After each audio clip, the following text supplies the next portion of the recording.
The floor is yours, Sam. Awesome. Well, I am going to share my screen. I threw something together. And thanks, Steve, for the great introduction. So I do work for Robert Half specifically on our marketing and creative teams. So I am not a designer. I have been a recruiter and client side with Robert Half for 11 years. The number one skill set that I've placed has been graphic design. So I just want to lead in a little bit with why I'm probably qualified to help. So a little bit about Robert Half. We've been around for a really long time. We are the only specialized staffing, actually, we're the first specialized staffing agency that's out there, and we are global and we're localized. So I sit specifically here in the greater Philadelphia area, but obviously can talk to the market about the market in the entire country. And I specialize obviously within this creative realm. If you are from another country, that's great. We operate in over 20 countries worldwide. So we do have reach elsewhere if maybe someone locally might not be the best point of contact. But I just want to say this and lead in because I know Steve prepped me that people might be international, which is fantastic.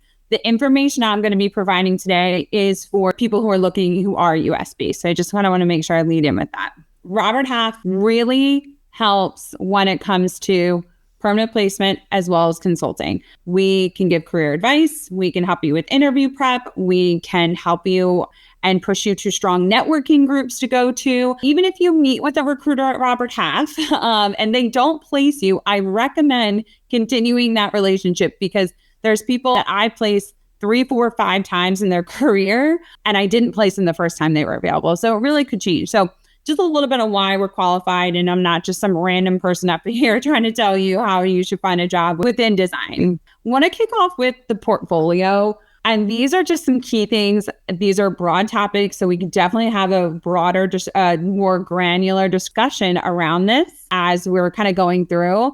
But a couple key things that I look for when I'm looking at a portfolio is it clean and concise? Even if your portfolio is dynamic and you have motion aspects to it, I still expect it to be clean and clickable. I do always recommend more than 3 campaigns. It's great if you went to a boot camp. That's awesome if you're starting out your career. But boot camp teaches you 3 campaigns. So we always recommend having 4 plus at minimum, no more than 10. Once you hit 10 and once you start kind of looking through more stuff, I always say you're giving more options for that hiring manager to reject you. And when I say campaigns, like obviously full campaign or full case study that you're looking through. Another big thing is keeping your skills separate. I love people who are multi-skilled. That's fantastic. I love that you can do design, but on the side, you do photography. And in your last role, maybe you leaned in with that. That's phenomenal. Absolutely love that. I think that skill can come in handy. But I do recommend when you're doing your portfolio to really come in and separate too. I would say like church and state, right? Like we got to make a separate portfolio for both, because when I'm a hiring manager and I'm coming in and I'm looking at a portfolio, you have about 6 seconds to grab my attention. And if the first thing I see is photo and it takes me too many clicks to get to your design, unfortunately, the person right next to you who has more design out there is going to get the job, right? Who has less clicks from me or it's going to capture my attention more. Big tips always from this perspective. If you're a web designer I hate using digital design because I think it's cliche now to say digital. I almost feel like everyone's a digital designer, but I really recommend avoiding Dribble or Behance. You do need to create your own website. It's hard to compare someone who uses Dribble and Behance versus someone who created their own website. Typically, someone who created their own website will get the job over a Dribble or Behance. If you're just starting off and that's how you're just storing your work, that's great. As you're learning, totally fine. But if you are being presented to an opportunity or to a job, I really, really recommend kind of doing your own site. The only time I ever recommend PDF is if a client is asking for a piece that you referenced in an interview and you need to send it to them after. I am fine with that, but I personally will not submit a PDF portfolio to a client. I do need it to be in web form. Couple things on resumes. I'm going to start with this. I didn't put this on here because I think it's a broader topic. Location right now is key. So everyone is hoping for remote opportunities or hybrid or whatever that may be. The number one thing I can tell you that is hurting individuals at this current moment is not putting your home location on there. I totally understand if you are going for a remote job. However, a lot of clients are starting to look for remote local candidates. So by that, I mean, hey, in case the leadership changes their mind and wants you to come back on site, I don't have to rehire for this position. So I do highly recommend making sure, even if it's a remote role, starting to put your location on your resume. Remote roles are also fewer and farther between, and I think it's hard to differentiate. So the biggest thing, if you take anything away from today, is making sure that you have your start location on there. Other large things around ATS, or we call them VMS systems, is really trying to beat the system and starting to use Word transferring into PDF resumes. You can all hate me for this. I'm really sorry. I love a good, beautiful InDesign resume. I do. I love them, love them, love them. I think they're appropriate if you're submitting directly to a client in terms you have one-to-one email or it's not getting filtered through a system. They're wonderful. They're beautiful. Any other version, if you're submitting into a system that's going to read your resume, other than Word and PDF, there is a very strong possibility it is not picking up your resume correctly. It's coming through as a picture. So everything that you did, all of the verbiage you put in there, all that extra time you put in to put those keywords is really being lost. It's not my favorite thing to tell designers. If you were emailing me directly, I want to see your beautiful resume. However, if you are submitting to an end client, I really recommend starting at Word, changing it to PDF, and avoid using tables. Sometimes tables also tend to kind of mix things up.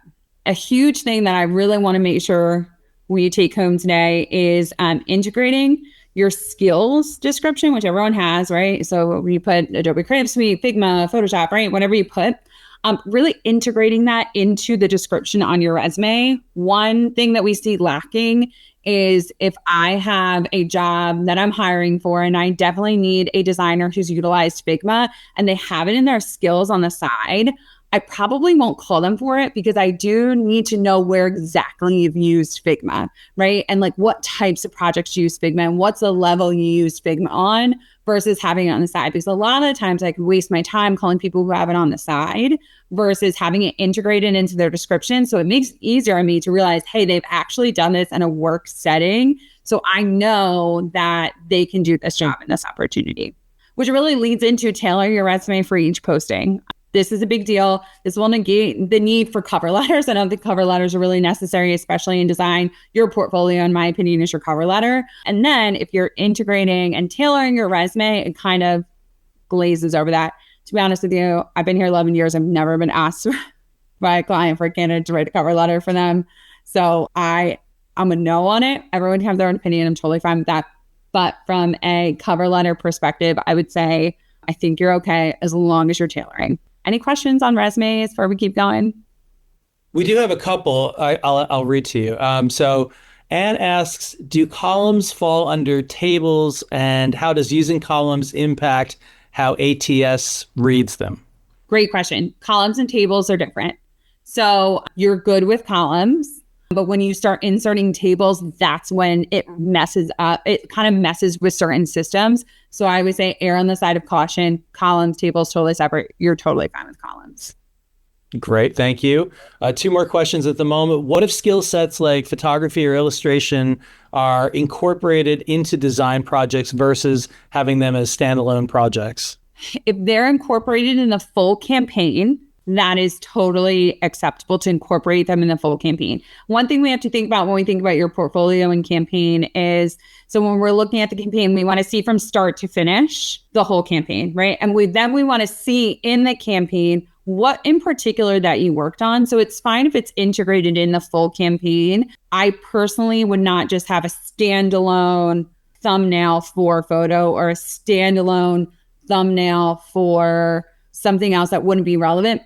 When clients are conceptualizing at this point, they want to see your thought process from start to finish and how you integrate it in. If you are a newer designer, and maybe haven't done a full campaign yet, they still want to see the thought process behind it. So even if you create a case study to talk them through how you did it, design's elevated now. It's not just about, hey, I've got this finished product for you. Like, that's awesome, right? It's the thought behind it. Even if you're not a particular UX designer, that's fine. They still want to know how you got there. Integrating that in is totally fine with like Illustrator, putting an illustration in and having photo in there and just referencing that you personally did that. I just wouldn't recommend having something that's totally standalone.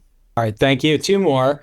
Can you elaborate on campaigns? I think it's the term campaigns, and what a campaign includes. Okay, great. Yeah, no problem. So when I think campaign, I think I was working on a branding for a client. So for that client in particular, I did their some digital assets for them. I did new business cards, flyers, social media posts, things like that, all around one particular advertisement that's going out there. So when I think campaign, I think, hey, I did all of these things around one advertising slick that went out, and I want all of those pieces put together under one thumbnail. Again, if you had illustration in there, if you had photo in that project that you're working on, that's fine. Campaign or project can be interchangeable from that side. But I do usually hope that someone will have more than one piece for a client on their portfolio, not just like a standalone GIF or a standalone business card. We want multiple pieces within and where you excelled within those multiple pieces. All right, hope that works. Two more now. They're coming in. Does having a two-page resume affect ATS? Or I would say any other thoughts beyond just the ATS aspect for two-page resume? Yeah, so two-page resume is always a big topic of conversation. If you are a new designer, you are fresh out of school, one page, no questions asked. I will not negotiate on one page. Two-page resume, if you have tenure, I think it's important. You're going to need to tell people your ROIs. Even as a designer, you need to have return on investments. This is a big thing I didn't put on here. Was hoping this would come up in natural conversation. So glad it did. How have you saved that company time or money in your current role or in your previous roles? And that should be the bulk of what we're seeing on your resume. So, hey, I worked on this project for their website. It was originally slated to take us 12 months to finish. I finished at 9, estimated saving the client about $50,000, wrapping it up 3 months sooner, right? Not every job you're going to be able to do that, but that's really what we're looking for. So if you're going into your resume and you are more tenured, 2 is fine, but it has to be good content on that too. It can't just be, I designed websites in Figma and then it's repeated every single time under every single thing, right? There has to be some girth to it to make it worthwhile to have 2. If you feel like there's not enough return on investment, you feel like you did the same thing in the last couple of roles, I would recommend cutting it down, moving it to 1 and calling it a day. But if you feel like those ROIs are out there and you really did some meaty things at those opportunities, I would definitely recommend moving it to 2. All right. Yes. Ignacio says thank you. And then we have a two-parter here. We have Alexa says, I often hear people say, recommending, I guess, to quantify your resume, which may be what we were just talking about. Would you recommend including numbers and percentages in your resume? And Anne adds on to that, what do you recommend when someone can't speak to those numbers, when they don't have the information, since often designers don't get insight into that data? Great question. So 100% try and quantify. I just placed a designer out in Texas and he saved a client 60% on production costs by slowly integrating this small piece of AI. It didn't do the whole design for him, but it really helped him move faster and tailor it. And to me, 60% on production costs, holy moly, that's a lot.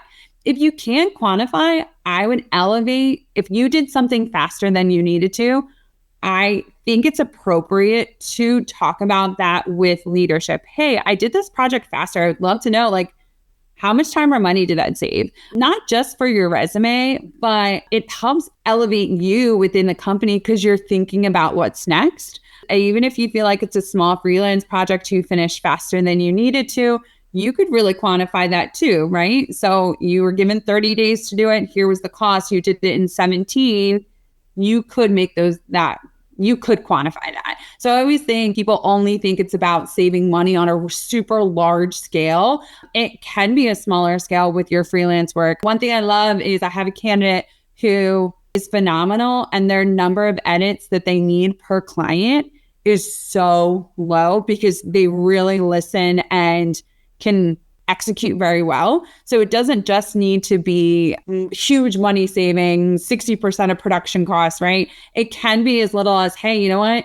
My edit time back and forth is 2 edits, and not because I hold you to 2 edits, but because I'm just fast and I listen to what you're saying. So there's other ways to start quantifying, not just monetary value. Thank you. And there is one more that popped up. Do I understand it right? V is asking that ROIs go into the case study, which I think by that you mean the project or the campaign, not the CV.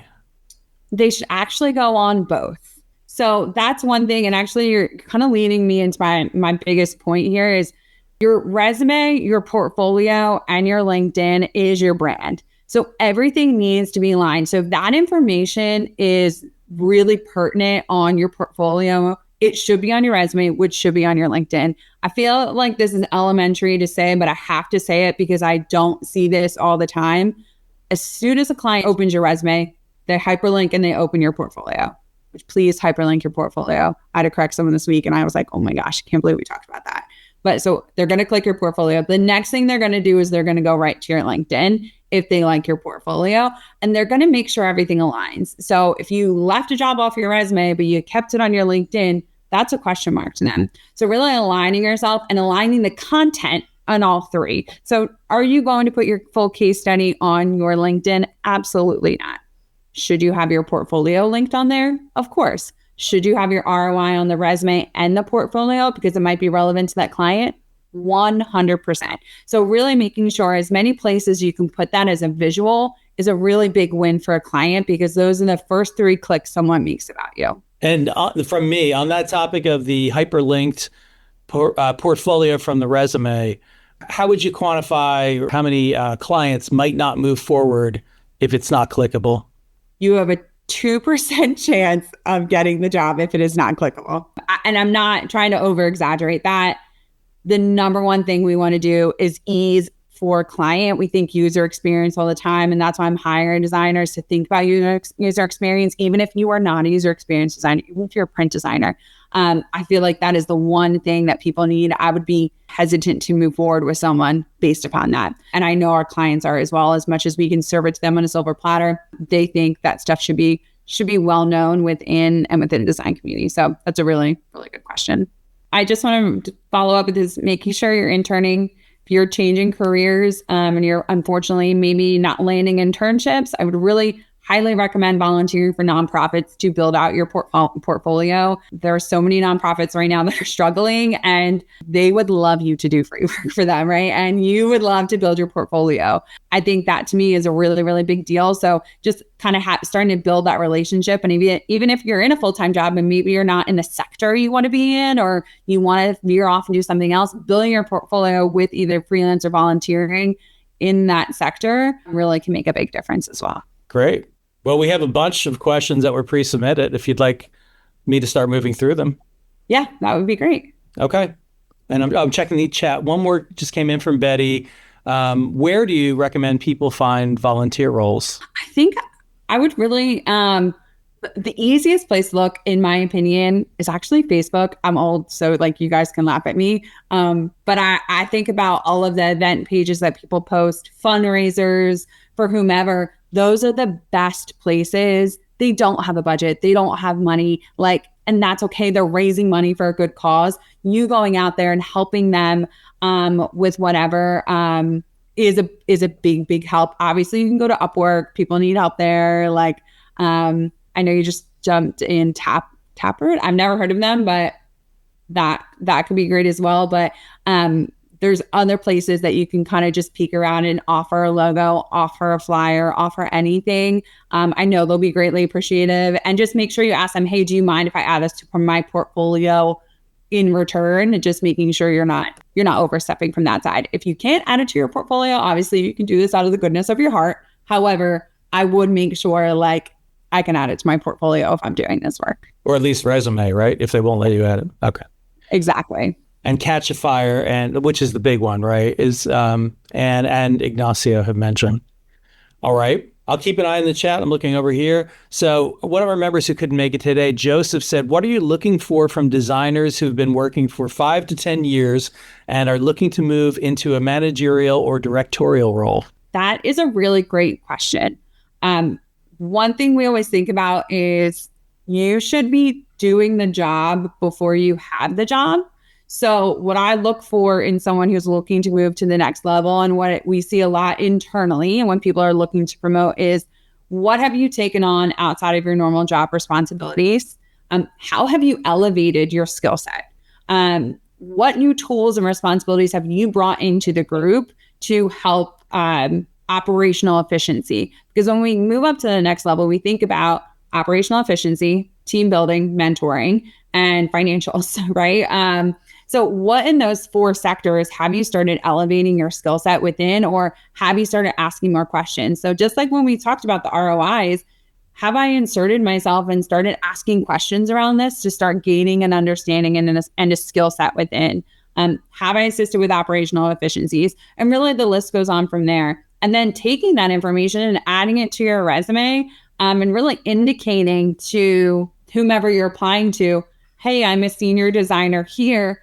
I'm on the cusp of an art director role. My next step naturally is an art director role, or my next step is a creative director role. One thing I would mention, and I think this happens more so in design than other skills, is understanding the size of the company that you're applying to. A senior designer role might not be equivalent to a senior designer role at another company, based upon the team structure, the team size, org chart, all of it. So really, before you even apply, just because you're applying to a senior designer or an art director role, you might still only be qualified for the senior designer role based upon the company org chart and structure. So I really would recommend too, as we're talking about growing your career and movement, I see that a lot when people are like, hey, I'm totally qualified for this creative director role. Unfortunately, this creative director role manages a team of 17, and you were a singular creative director and you have unfortunately not managed anyone in your last role. So those are things that we also think about when we look at opportunities. So making sure you put all of that information in your resume, you're doing your research before you apply, and as you're starting to grow your career. Excellent. All right. So we have one more from Joseph, and then I'll jump back into the chat. Joseph says, is a portfolio still important for hiring into these roles? He's still talking about his previous question. And he says he's had mixed responses when he's asked the question, but the overarching consensus seems to be that it is important only in showing the candidate's ability to lead people and projects, and the impact that those projects have had for their clients versus demonstrating the candidate's design skills. I totally agree with that. I think another thing we all have to take into consideration too is aesthetics, right? If you're going to be leading that group and looking through it, how involved were you in the process? How involved were you in the projects? They need to see that portfolio. Also, they want to look at your design eye. It doesn't matter what part of the interview process that you're in. I hire EV, executive creative directors places all the time. And a lot of things that they look at is their portfolio. They need to see how they design. They need to see their thought process, their concepting work. One thing I would recommend is really adding your concepting thought process to that as well, not just the advertisement or the case study or whatever, and making sure you have that in there, because that's really what that client is looking for at that next level. Excellent. Thank you. A couple from the chat. We have Gabby asking, what does building a relationship with a recruiter entail, and how does it look? That is a really great question. I recommend finding a local recruiter in your area that specializes in marketing creative, and reaching out to them. even if you are not looking today, that's okay. Or you are looking, send them your resume, send them your portfolio, and just say, hey, I might be on the market in the next couple of years or in the next couple of months. Keep an eye out. When we see an aesthetic that we like, we will remember it. And we will go to some of our clients and say, hey, I saw something that made me think of you. And that to me is really important. And then even if you land an opportunity elsewhere, you go somewhere else, that's fine. Next time you're looking again, reach back out to that recruiter. Or if you end up in hiring capacity, reach out to that recruiter to help you hire for them, right? It really comes full circle all the time. My best clients are candidates that I've placed. And they will help you at any point in your career, giving you advice, telling you what's out there in the market. That stuff is really important right now. So constant communication, finding someone you like and really being a little dedicated to them goes a long way. Yeah, I would say that I would imagine that people are worried about being too pushy. That's a really great question, to be too pushy. Trust me, we're not afraid to tell you, like, hey, I got nothing for you, but here's what I'm seeing out there in the market. You're never too pushy. I love a good relationship. I love when people stay with me a long time. But one thing you can't be disappointed with is if they don't end up placing you. Unfortunately, we don't place everyone that we chat with, whether the season's not right for your skill set or you find something on your own. But staying with them for a long period of time, trust me, we remember everyone. It's crazy. Yeah, that's probably comforting for people to realize. Yeah. Anne asks, how much are years of experience weighted against quality of those years? For example, if somebody's portfolio is strong or their job responsibilities match up to the listing, but they don't meet the stated number of years asked, how would that work out? That's a really good question. I am a believer in still applying to that job. If you feel as though everything else aligns and you say it says 5 years, you're at 2 or 3, please apply. 9 times out of 10, human resources went to the creative director and asked them all of the qualifications, and they threw it in the job description. And we love our human resources partners. We really do. But sometimes it feels definitive in the job description, but it's maybe not. So I would say take the chance, apply. If you're telling me they need 15 years of experience, you have 3 to 4, I would say let's hold off, right? But if we're within a reasonable number, I always recommend taking the chance, especially if you feel like you align. Right. Thank you. We have a bunch more. I'm hearing my own echo. Ignacio says, I'm interested in a junior desktop document specialist role, specifically for Microsoft Word, Excel, and PowerPoint. What would I need to share with you and your team to be considered for this type of role? And can you also please share what skill set your clients are expecting? That's a great question. So typically for our opportunities, we only place designers within the Adobe Creative Suite. So I personally would not be the best resource from that perspective. But if you're looking for more of a document specialist, I do have other teammates who work on document specialist opportunities. I unfortunately am not an expert within those sectors. My expertise will only lie within really the Adobe Creative Suite to help you out. But I have other colleagues elsewhere that I can always refer to within Robert Half. Thank you. And along this that line, we talked in our initial meeting, we talked about some people don't use Adobe and are staying away from Adobe. Can you give your feedback on that? Yes.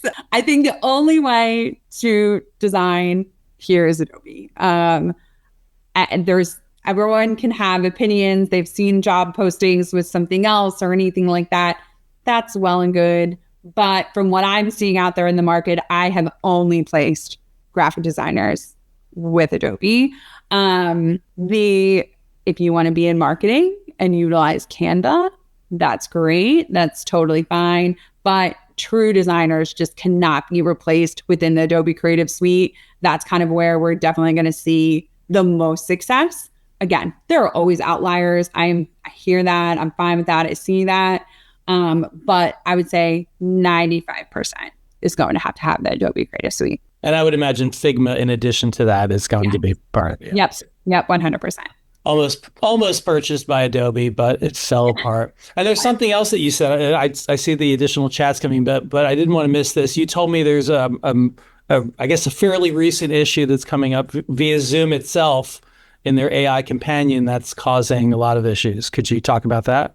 Yeah, I think AI is definitely not going to be taking us over. So I will, as I led into the conversation, I am not a designer. I took all of my notes from today and I threw it in Copilot, right? Copilot is not going to change it. Copilot did not design it for me, but it threw it into a nice presentation and I could fix things up. But there's a big things out there with AI. So I just want to make sure I make this statement again. AI is not replacing us as designers, period. However, one thing people are looking for when hiring is, have you implemented any type of AI technique to save you time or money? So when I talked about the designer who saved that production 60%, he was given a design specs for this product and was able to leverage AI, including his own design, to build out an entire presentation, or not presentation, I'm sorry, photo shoot for this client to use on this new campaign line. So one big thing that we are looking for and people who are getting placed faster is people who are taking slight implementations within AI and leveraging it and utilizing it towards their work. So it's pretty interesting on what we're seeing out there. That's helpful. Well, I was actually talking about when you said the AI companion in a Zoom in an interview. I'm Yes, sorry. that's okay. That's all helpful. No, it's okay. So when people are interviewing right now, sometimes you might have an AI companion. I don't see anyone who has it here because you can actually see it on Zoom and Microsoft Teams, and it takes notes on the call. Make sure if you do have that, please turn it off because you can see it, I can see it, and my client can see it. We've had it a couple of times. It's great because you get the notes after. We all get the notes after, but clients are really taken back and surprised by it. So if you do have any AI bots or anything taking notes for you on your computer, especially I always see a lot with recent grads, just make sure before you jump into that interview, you have that turned off or keep it on your phone on the side. Just make sure it's not on that screen. Got it. All right. Thank you. I just want to make sure we didn't miss that. Josh asks, what are your thoughts on using aliases or studio names for personal branding portfolios? Great question. I am not a fan of it. I want to know you. Unless you're putting yourself out there as your own freelance business, which is completely separate than being hired by an agency or graphic or a corporate company as a graphic designer, right? You're doing it for your own freelance business. That's well and good, totally fine. But if you're going in for a client, I want you to be branded and I want to know about you in particular because as you grow your career, we want to know your name and think about you every time we think about a certain design. Great.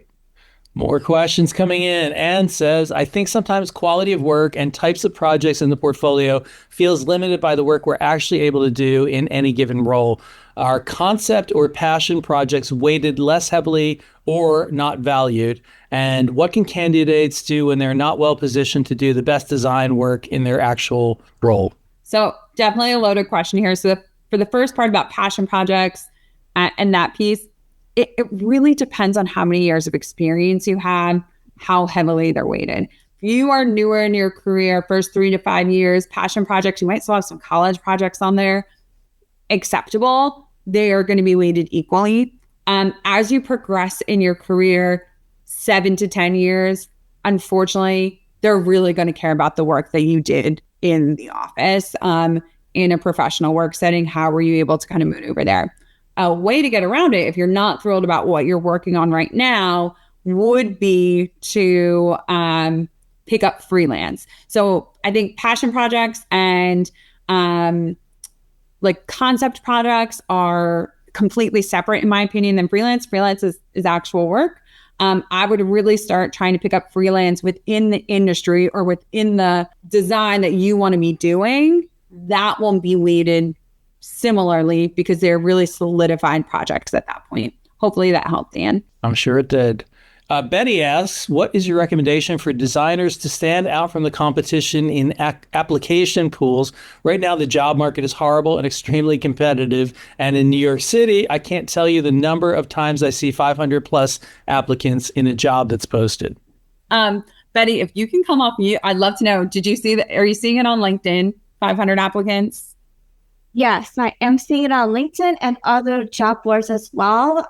There's like so many applicants within like an hour. I've even seen 1,000 or 2,000 applicants. I'm like, oh my God, how do I Yeah. even stand out? And it's actually, I've seen this also from recruiters themselves posting on LinkedIn saying, we have so many applicants. How the hell do we get through this? And it's actually, I'm noticing like an actual industry-wide problem where there's so many applicants and not enough jobs to place them. And that's why I'm wondering, what can designers do to actually stand out? Because it's so hard and it's really competitive right now. Awesome. So I'm so glad you asked this question because there's a couple things that you could do. So I want to lead with this, especially on LinkedIn. I post jobs on LinkedIn all the time. When I post a job, I might get 1,000 applications. Out of those 1,000, most of them are doing a quick apply and are absolutely not reading my job posting. I'm saying to you, it is on site in Philadelphia. I need this type of design skill. I need this type of industry. 95% are not reading any of it. The 5% who are actually getting a call. So if you feel as though you are genuinely qualified for a post for a job, I highly, highly, highly recommend to you, please still apply. There are filters in which we can use to break down who is actually qualified for that job. I mean, I'm telling you, I post a job in Philadelphia, I get 1,000 applies, and 95% of them sit somewhere in the country. And I'm like, this has to be in Philadelphia, right? So that's the first thing. The second thing I would do, and not a lot of designers are doing this, take the extra step to go onto that company's website and apply directly. So the majority of the time, their LinkedIn applications do not connect with their company website. Fortunately, Robert Half is incredible. It does. I can work everything the same. But I would say that is not the case for 90 companies that are out there. They have to use them separately. So when somebody creates their internal application system, it's easier for them to use. And most of the time, people don't take those extra steps to apply to them directly. So I highly, highly recommend taking the extra time, applying to them directly, and then they can properly filter their system and they look there faster. I always look at my internal system first before I even jump to LinkedIn because of exactly what you said. I am so overwhelmed by applicants, and a good amount of them, unfortunately, are not qualified for the job that I'm currently sourcing for. So I think a couple things. One, still apply. Two, go directly to their website.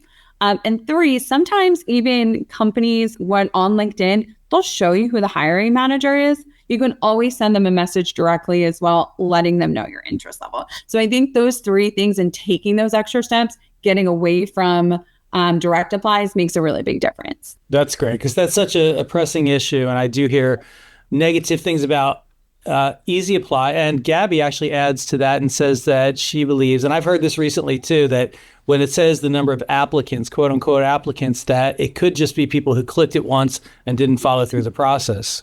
Yeah. Yeah. And sometimes too, there's a way if the client opens the job wrong on LinkedIn, it can carry applicants from an old job posting as well. So it could be an error within LinkedIn. Everyone does things differently. So I just recommend if you're qualified, apply. You could get the call. Right. LinkedIn wants to make their numbers look good, but that doesn't work well for everybody else who's applying. Annie and Ignacio just say thank you for answering the question so thoroughly. We're not done yet, but thank you for saying that, both of you.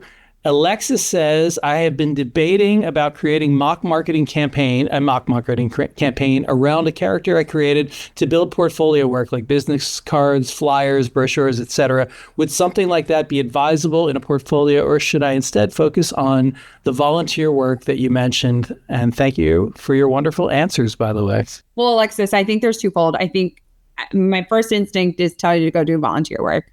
It's a real company. It's real clients. It's giving you real life experience that you can refer back to and add to your resume.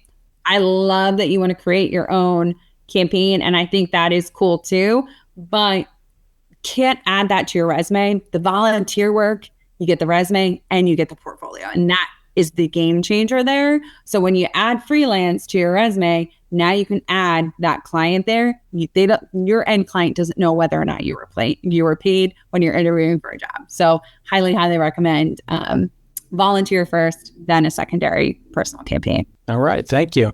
Josh says, what effect does social media have on the hiring process? Josh, do you want to give me a little bit more color there? Because there's a couple ways we can go with this, if you can. My earlier question was about websites and freelance branding. So, is it just a negative thing? I mean, you're looking to validate that the person's real, but is it only negative that social media can play out? Great question. Before most people hire, they're going to check your socials. So I recommend just being clean across the board. No matter what you do, just be aware that you are searchable in every way, shape, or form. And know that going into a hiring process. So obviously, resume, LinkedIn, portfolio, you're going to see right away. We're going to click on that. We're going to click through it. But as you get deeper into the hiring process, I'm probably going to know more about you, right? I'm going to try and Google you. What's the first thing that comes up on Google? I actually have a cousin who has the exact same name as me. We married into the same family. So we are both Samantha Senni. And she laughs when she Googles herself. She can't find herself. She only can find me. So I think about that a lot when I think about candidates, because I want to Google you, right? Like I want to make sure across all you say who you say you are, who you say you are. So no matter what you put anywhere, I would always be conscientious of what is coming up. That's all. All right. Scott has raised his hand, which I think he means he wants to speak a question. Go ahead, Scott. But I will say, Bailey, I saw your question, so we can jump into that next. Yeah, I don't mind popping on mic. Hi. We kind of drifted past this, so I'm going to topic jump backward a little bit. Portfolio websites. I was curious what you're feeling like from a specific, like when you go or you send a client to a portfolio website, what will stop them, right? Like what mistakes in organization or an actual like user experience? Like if I have to do this or I can't find this easily or I have to do X more than once, I'm going to be done with your website. Great question. I want to click twice to get to your portfolio or to get to your actual work. So I'm totally fine with entering a screen and you having something cool and innovative. I have one awesome freelancer I work with. Hers is like this really innovative cheeseburger. It sounds weird. It's not. It's really cool. But I click once and I can get to her work. I click again and I can get to a full campaign. Anything past that usually is, okay, why am I clicking so much? And when I think about usability, another weird one that stops people in their tracks is when you have to scroll a different way. I know that sounds really bizarre, but the people who see these most of the time first, especially when we're talking about direct hire design, are human resources. As much as we hope that they're trained in hiring design, if they're struggling to get through it, no matter how creative it is and how awesome it is that you and I know it is, they might still be struggling. So we have to also think about them before they even get to the hiring manager. Hopefully that helps. Yeah. I recently went back and like turned my the portfolio page on my website into my homepage as like just like little UX tweak like that. Is that like a best practice or just kind of you'll take that second click as long as the first page is inviting and it's easy to see? Yeah, as long as it's inviting, but to be honest, the less clicks I have to do and the faster I can like you, the better. I want to like you fast, and usually I can like you fast on when I can see your work first. Got it. Thanks. I would say there's probably never any kind of downside to going straight to the work. Mm-hmm. Fair enough? Okay. Never. Jumping back to the question about applications, high numbers of applications, Bailey says, building on this, the idea of all those applicants, do you believe it can still be beneficial to apply to jobs that seem to have thousands of applicants? Yes. Please apply. If it's 2 weeks out, please apply. Always apply. If you are qualified for the role, I am telling you, you will get a call. These roles right now are so specialized that people are hiring for that it does not hurt to put in an application, especially if you feel as though you're qualified. We look every single day at old postings. Something else that we also do is we save all of our applications. So if you are not qualified for the role that you applied for, there could be a chance that you are qualified for a different role that someone is working on. I would say obviously apply to the roles you're appropriate that are appropriate. However, if you don't get picked, there is a shot they're going to save your information for something else that they may have down the road. Excellent. Sam, I know it's Friday afternoon. We're getting close to 4. Do you want to give me a time? Because I still have a bunch more questions that were initially submitted. Do you want to give me a time and we could I'm just good till 4:30. Oh, okay. All right. We can probably fill that time then. All right. We're jumping back to the initial questions. How much time do you spend on each portfolio? I would ask for also how much. The second part of the question is how much time do you think, or do you get the feeling that the clients spend on the portfolio? You have about 6 seconds to capture someone's attention on a resume or a portfolio before we move on. Once I get into it, I'm going to spend time, at least 5+ minutes going through it. If I like it in those first 6 seconds, if something is a little bit outlandish to me or turns me off, I'm going to click out almost immediately. So you really have to move pretty quickly within those clicks to get someone's attention. I would add that 5 minutes is a long time. If you can have somebody going for 5 minutes, it might feel like that might sound like a low number, but if you were to time 5 minutes looking through anything online, that's a lot these days. How important is it to show only real world work? We did touch on this. Are concepts or student projects okay? Well, you said that as you move forward in time in your career, that's less okay. Mm-hmm. Yeah. You got to start pulling those student projects off a little bit later down the road. Yep. Is there any such thing as too much variety in a portfolio? Yes, 100%. There can be too much variety, and variety can mean two things. When I hire designers for a specific design opportunity, sometimes you can be too much of a jack of all trades, master of none. So you want to be as concise as possible within your portfolio and what you're really good at. If you are a fantastic designer when it comes to print, some digital assets, social media, that is great. Maybe your motion work isn't as strong, but you're thinking like, should I add my variety and add some motion work on there? I would probably say, let's hold off on that for the time being, unless it's appropriate for an individual client that you're submitting for that's asking for all of those things. So I'd really try and say as concise as possible to your absolute strengths, because that's what people want to hire you for, is your strengths, not your variety. Great.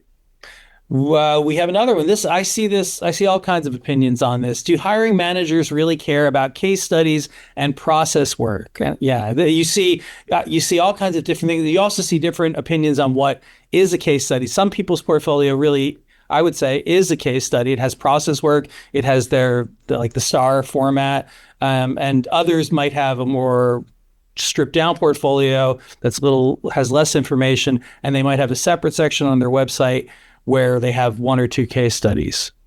So this is a really good question. If you are a UX designer, so let me start from this side. I know we're talking about graphic design, but I think if want to start with, if you are a UX designer, you without a doubt need full explanations and case studies, period. If you are moving into a leadership role, like we talked about before, you also need full case studies. What did you do? How did you contribute? What is your ROI from that perspective? If you are a traditional designer, but you're working on a campaign, especially if you've collaborated with other people on that campaign, you should indicate what your role was within. If you did the campaign start to finish, that is fantastic, but I would still put descriptions on there. What was it used for? What did you use to build it? Different pieces like that, especially, I have to say this, if you're using Figma, put it everywhere. People want Figma right now more than anything. Make sure you indicated built this in Figma, right? Have that kind of stuff on there and giving that little bit of explanation. I can't tell you how many times, I submit a candidate to a client, right? They have Figma, have it all over their resume, and they go, do they have Figma experience? I'm like, yes, they have Figma. So anywhere you can put those explanations is definitely helpful. Great. Yeah, I mean, I sometimes say for some jobs, it appears that a check mark needs to be checked, right? Like, have you done video work? And in fact, I don't think that's even come up, but in typical design roles, how important is it to have experience editing videos? In a traditional design role, it is not important. It depends on the size of the shop, and it depends on what you're going for. If that is something that's in your skill set, that's phenomenal. Obviously, if they ask for it, you can talk about it. But when I'm looking at a traditional designer, video is not something that I need a check mark on to make sure that you're qualified for a job. Got it. Next question. Should I avoid certain types of projects? And the examples were album covers, T-shirts, concert posters, etc. Great question. I typically would avoid those if they're personal projects. Obviously, if you did them for an end client, completely different story. But album covers, T-shirts, things like that just don't tend to stand out to a client. We need to think if you're going for a corporate client or even agency client, because a lot of their end clients are corporate, right? We need to be thinking about how they think. Did you look at any of the portfolios, designers who work for those companies, and include any of those pieces on your portfolio, right? So do they have album covers? Do they have T-shirts? What do they have on theirs that you've done that you should include because they're evidently attracted to that type of design and that type of work? So taking that extra step, doing that extra homework. So if those designers have it on there, have at it. Great, no problem. Traditionally, would I recommend it? Probably not. However, always do your research, look at the design, look at the aesthetic that they're going for, and then tailor your portfolio to what they target. Got it. Now, this actually isn't a question, but we touched on it, I think, in our initial talk. But when somebody is under NDA, how do you recommend that they handle that in their portfolio if they can't show what they've worked on for their main role, their current role, or past roles? I really recommend password protecting, or you can, if you cannot even do that, you can screen share on the interview with that client if it is relevant to what you're going for. I'm 100% need to put this disclaimer out there. Do not break your NDA. Do not break any of that. I just want to be very clear. I do not recommend that, but there are ways to password protect and hide that information and share it separately. It also can be shared potentially in a direct PDF if required to land the opportunity. But again, do not break your NDA, read your paperwork, read everything before you kind of take those next steps. But those are avenues I've seen people take to make sure that they can showcase some of that work. All right. Josh says, do you recommend including a video of yourself on your portfolio website? I would add your opinions on resumes, photos on resumes. Yes. So both I would actually not recommend. We want people to look at your work. We want people to look at your history. We want people to look at all of that. Whomever's on the other side of reading that resume is human. You never know what they're going to think of you.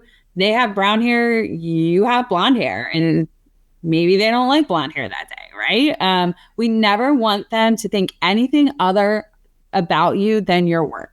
So I would really recommend just sticking to the guts of your resume or portfolio and just leaving the resumes out. We went through that big selfie craze when selfies came out. And I don't know if anyone remembers in I guess this was when I was recruiting in 2017, 2018, 2019. Everyone who was graduating had a selfie on their resume. And I was like, please take it off your resume, right? I think we're in the same boat now. We just want to think about you, your work, what you have to offer rather than looking at you visually. We can check out your LinkedIn, make them take those next steps if they want to see what you look like. Yeah. And I would add that in other countries or other regions, it is more common, but you did state up front, we're primarily talking about United States here. Correct. Got it. What is the ideal number of projects for a junior designer to show? Great question. So anything, I mentioned 3 because that's like an indicator of a boot camp number over 3. So I usually say 4 to 6 for a junior designer is totally appropriate. Again, like I mentioned before, we want less is more in a certain sense where we don't want them to be turned off by anything that you're putting up there. So if you put too many pieces, they see one they don't like, they're going to start moving on. So I usually say max yourself out at 7 and you should be good, but definitely over 4. Yeah. And those are big, long, full projects or campaigns, right? That's right. Some of these we've covered. So somebody asked about, is it okay to combine freelance promotion and job seeking on the same website? I think that was a pretty direct no, right? Mm-hmm. Does someone need to specialize in one type of design to get hired? Yes, I think you do. I think there's a world out there for everyone. I know clients ask for combinations. I'm not blind to that, but I do think you do need to specialize.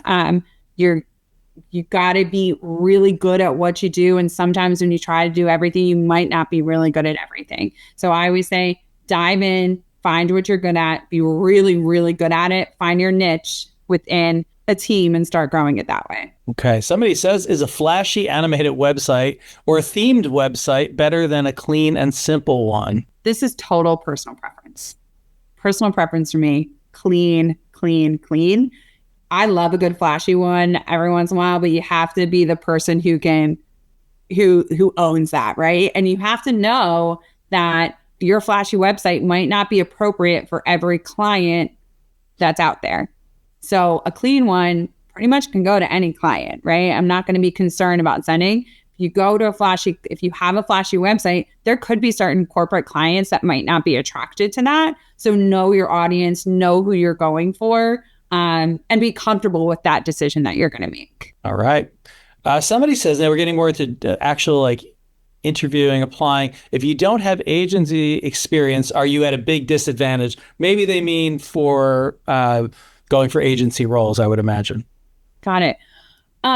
If you are fresh out of school and you don't have agency experience, totally fine. You don't have any experience, right? So you can apply and do whatever you want to do. As you grow your career and you're really in it, the pace of an agency is different than the pace of corporate. I have seen people transfer over or transition because some corporate in-houses genuinely do act like agencies, and they're actually former agency folk that came over and did it in-house, and it runs at the pace of an agency. So I have seen certain transitions. Typically, the majority of my agency clients, if I'm hiring a mid-level or higher, they need agency experience. You know the pace. There's a learning curve they don't have to teach. But if you are in your first couple of years right out of school, I haven't seen that as a hurdle. That's great. Jeremy, who is in the meetings, sent this one in. He said, when we list our skills on the resume, now that I've been a creative manager, should I list things like problem solving and budget management and that sort of thing and remove some of the others like Photoshop, Illustrator, and Figma? That's a really good question. I would take those higher level skills now and integrate them into your descriptions. And to be honest, I'd like strongly am against the skills tab because I think you can list everything in the skills tab and your real skills are integrated into how you describe your work. So if you're a problem solver, hey, what problem did you solve, right? Like what creative concept did you create? So when we think about those hot buttons for leadership, when we think about those hot buttons for growing your career, as long as it's solidified with an example, put that in your description. Nix the skills area. We don't really need that anymore. Anyone can write, they're bilingual in English and Spanish, but they can't write Spanish. They can speak Spanish, right? But it's not they haven't used it in a professional setting. So is that skill is applicable, right? So those are the things we kind of think about is we want to kind of almost take that away and push it all into your descriptions. So yes, I agree, creative problem solver, but give me an example of you doing creative problem solving rather than just listing it out on the skill side. That's what's going to be the game changer, and that's what's going to elevate your resume versus everyone else. All right. Beverly, we did touch on this, but as Beverly asks, as a fresh grad, what can you do to get yourself noticed by recruiters? I would say just message them directly. Sometimes we do get inundated with a lot of resumes for skill sets or opportunities we're not hiring for directly. Not every day am I hiring an entry-level graphic designer. I might get that a different day. So my eyes are focused on a different skill set. So just message them, ask them to keep you in mind, ask to set up a call. That really does make a difference and go a long way. Okay. Josh says, what kind of URLs are most appropriate for portfolio sites? Are subdomains okay, such as I would say platform subdomains like .cargo.com, .myportfolio.com is the Adobe one, or and a separate question, if using a custom domain, is .com considered the best? .com is considered the best. I haven't really seen anything out there. Otherwise, I would stick with .com, make it clean. I would say we want to be innovative in certain areas, but there are other things that we should just stick to traditional if we're going towards traditional clients. And just remaining with .com is always the easiest to go. And if somebody could only go with, all right, so if somebody could only go with .cargo, .myportfolio, I'm kind of interpreting this one, but would that have a negative impact on them potentially? I don't think it would have a negative impact on them if that's all you can do. But again, I would really make the efforts to just say .com, being as clean as possible. Again, some of the clients that we're trying to get hired for, when I think graphic design, they're traditional, their end clients are traditional. We want to remain kind of on the same level as them. But I want to still revert back to look at the designers who work at the company you're applying for. What do they have? What are they doing? That also can make a big difference too. If you have a dream company, what do their portfolios look like? What do their URLs look like? Really try and assimilate to what they're doing always does make a big difference as well. That makes sense. Yeah. And I would say I bought a domain for $8 from Namecheap once. And I think that might have covered 3 years. So it can really be low. It's a specific recommendation for Namecheap. Betty asks, if I use .website, is that bad? I've never seen someone use it.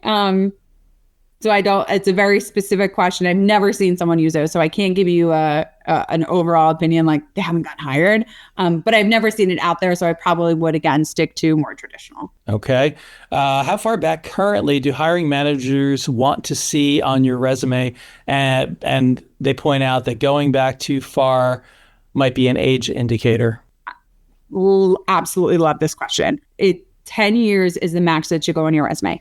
And it's not an age indication question. It's a technology indication question. So is your technology, what relevant technology have you used in the last 10 years? I think I work with a designer who I absolutely love, but we worked with each other for a really long time. And initially her first project with me, she had to use a little cork press. It was what it was, right? At that time, like that was the technology. But now we're not even talking about that. That's not a relevant technology any longer. We want to see what technologies you've used in the last 10 years. I would even go as far to really highlighting the last 5 years. COVID happened and there was a very large digital transformation that happened in the last 5 years. That 5 years, I think, is even more important than the whole last 10 altogether. So those are the things we can think about. I don't really think of it as ageism. I think of it as, hey, how is technology relevant? What are you doing to upskill yourself over the last decade to make sure you are in competition with other designers that are out there today? Yeah, that's an important one. That comes up a lot. Alexis says, do you have any advice for someone like me that is lost in their career? I have 2 varied backgrounds, 3D modeling, graphic design, video editing, and don't know how to move forward to secure a stable job, especially if I need to specialize in one of those skills. I'm trying to look through and see the list that you had. 3D modeling, graphic design, and video editing, and don't know how to move forward to secure a stable job, especially if I need to specialize in one. If you feel as though you were proficient in all 3, what I recommend is creating 3 separate resumes, 3 separate portfolios. Because when a client jumps on and sees video, 3D modeling, and graphic design, it's a lot to see in one shot. So I would create 3 separate resumes, 3 separate portfolios. If your LinkedIn doesn't align at that point, it is what it is, right? But if you did all 3 of those at every job, obviously you can list, like, I worked at ABC company. Here's flourish what you did in graphic design, really put it on there, right? And then say, also was responsible for 3D modeling and video editing. But if you feel as though you're appropriately proportionate within all 3, feel free to create 3 separate and then use that appropriate resume to apply for that appropriate job.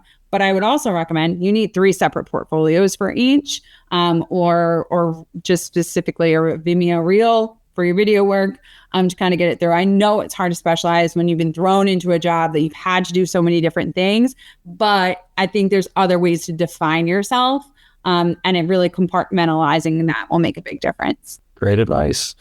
Somebody says, I think this was Jeremy as well. Is it acceptable to ask the hiring manager what it was about your resume that made them call you or pick you or choose you? That is a totally appropriate question. I would take it one step further and ask if it was your resume or your portfolio that made them choose you. I think that's a really great question. And especially when we talk about how many thousands of resumes that they saw, it can help you further you in your next application process if they saw something in particular. That's nice to hear. Is it a red flag to list tools that you've used only once or twice? I would say, like, how do you, if sometimes there's an excellence and there's a competency and there's like basic skills. How do you recommend calling that out in a resume? Yeah. So again, when we talk about integrating, integrate what you're good at. I do love a good, I know I said, I don't like skills on the resume, but when people do this, I actually don't hate it. When they have that little barometer and they write all of the skills that they're good at, and then they show you like excellent, but 10 out of 10, 5 out of 10, 3 out of 10, that's totally fine. If you only used a tool one time in a professional setting and you are established in your career and you will need help with it, when you go to your next opportunity, absolutely do not list it. If you feel as though you used it one time on a really good project, you crushed it, you could do it again, you can list it, but be prepared to answer questions about it in an interview if it does arise or come up. I wouldn't, if I only used it once, I wouldn't integrate that into my description. I would keep it on the side, but everyone kind of has a call from that side. Yeah, that comes up a lot. Usually the advice is not to put the experience, or actually it's not experience, it's represented as the skill level, and the challenge is somebody's essentially assessing themselves. Yeah. Me? Oh. We got a couple. Yeah. Go ahead. Sorry. No, you're right. I think it's hard too. How do you assess yourself with it versus how a client would assess? So you just need to think in their shoes. How are they, what questions are they going to ask me? Do I know all the questions that they're going to ask? Because I don't want this one thing that I shouldn't have put in my resume eliminate me. Yeah. Betty says, jumping off your specializing reply, do you recommend having a niche, especially with permanent roles or freelance? I think that's a loaded question, right? So if I am a digital designer and I can design a full campaign, I think that's great, right? So when I say a niche, I mean, I think it's really difficult to be very good at photo, video, design, web design, UX, any type of motion. I think it's very difficult to be good at all of those things at the same time. You could be really good at different points in your career at certain things, right? Because that's what you were put in. But I think really looking at yourself and doing some self-reflection on what you're great at it's hard. But the market out there right now with the hiring is a specialized market. They want specialized talent to do this work because it's very tough to find, one, specialized talent, and two, some of the budgets are really tight within design. So when they want someone, they want something very specific. They want someone good, competent, who can come in and do it fast. They don't want someone who's done everything to be hopefully good at it, right? They need to know you're going to come in, knock it out of the park, and call it a day, even if you're not 30 years of experience doing it. So it doesn't matter whether it's permanent or freelance. You are a firefighter. You need to come in. You need to execute. So that specialization does really make a big difference. Hopefully that helps many. Would you also recommend reaching down in person? Like, let's say you want to work in healthcare, recommend like reaching down that or just like, yeah, I do agree. Like, you can't really truly be good at like 10,000 papers to work. I'm so sorry, Betty. You are breaking up on me a little bit. I don't know, Steve, if you heard that a little bit better than I did. I thought I heard healthcare in there. Is that the train? I'm so sorry. Let me repeat my question again. No, go ahead. You're much clearer. So sorry about that. I was asking, do you recommend also niching down in industry itself? Like, let's say instead of working in a wide range of industries, you choose, let's say, one or two. Like, let's say you want to niche down, like I want to, in healthcare and nonprofits. Do you recommend doing that as well? Great question. So I think there's pros and cons to this. So the pros are, and when I think about healthcare, especially in the greater Philadelphia area, yes, you can get hired in healthcare quickly. But you have to think about, okay, if healthcare takes a turn or makes a change, like we think during COVID-19, there was a lot of changes and turmoil happening, funding was changing, then you've really kind of pigeonholed yourself in a sector. So I think you can have variety in the types of companies you worked for within reason. So when I think healthcare, I also think it's applicable to any other client who has really tough regulations within healthcare, right? Healthcare and pharma are different. So pharma has even tougher regulations. But I would think whatever applicable into healthcare could have very similar regulations. I always think of financial. So when you're in financial, sometimes people in financial and healthcare can move back and forth because you understand like the wait time, the process for it. But financial has its own layer different varieties of financial and insurance are different, right? But you can sometimes jump within financial a little bit easier between finance, insurance, and things like that. But you have to be a person who can really understand regulations and work in highly regulated industries, because the content and the type of end client tends to be similar. So one thing you could also think about, Betty, is maybe not as much the client and the regulation. Also think about, are you doing B2B work or are you doing B2C work? That way. That's another avenue you can take with this is majority of my work B2C and I'm going to apply to a B2B SaaS company, right? That doesn't equate, right? That's a whole nother layer you have to think about when you think about someone's work. So most of my work e-commerce and I'm going to apply to a healthcare client, right? Who doesn't have a direct client facing side. So that would be almost a better avenue to think about it than, hey, do I need to stay within those industries? It's who's my end client? How am I reaching them? That makes a big difference. Okay, thank you so much for saying that. Yeah, that definitely does help, I guess, with looking out. Do you want to be B2C or B2B? Good.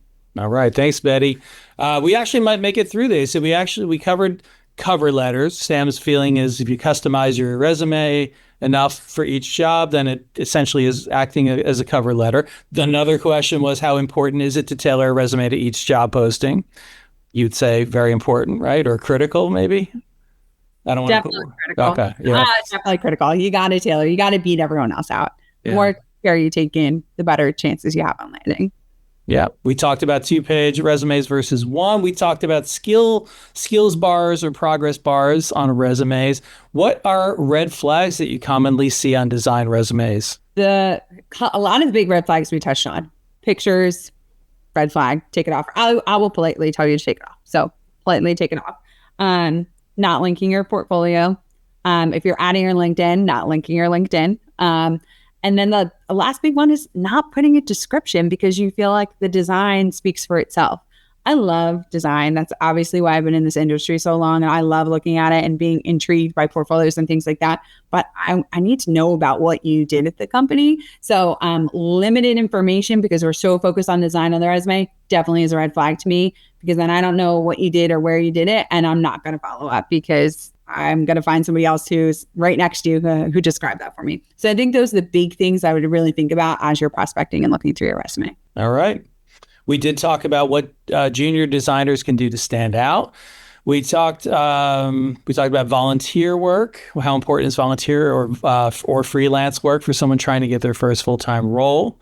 Is it okay to include self-generated projects? We did talk about it, but the second part of the question was, how do hiring managers view those? It depends on your tenure, I think, on the view. If you're growing in your career and you're fresh out of school, they're a little bit more viewed as appropriate versus as you progress in your career, it really should be your work. Yep. How important are internships and what kind of intern experience helps designers the most? I cannot scream about internships enough. Intern everywhere and anywhere. Remote, on-site, all of it. Get out and intern as much as humanly possible. Start your freshman year. It is never too early to intern. Any type of internship helps. Not just when you think about hard skills, but we think about soft skills. You just learned to work in an office setting. You just learned how to, I know it sounds silly, use Microsoft Teams, use Outlook. You learned how to properly communicate with people who could be your superiors. So when I think internships, no internship is a bad internship because we want to know that you, one, took that extra effort to do it in addition to your schoolwork, and two, you're starting to learn office culture and office habits that other people may not have coming into their first day of work outside of graduating. All right, great. How do hiring managers verify or assess skill level during the interview process? There's a variety of ways that they can do it, and a lot of it comes from your thought process, and they'll talk you through some of your projects, and they really want you to explain your thought process and the techniques that you use. They, because the market, there are a lot of candidates on the market, most of the time they know you know how to do the job when you're walking into the door.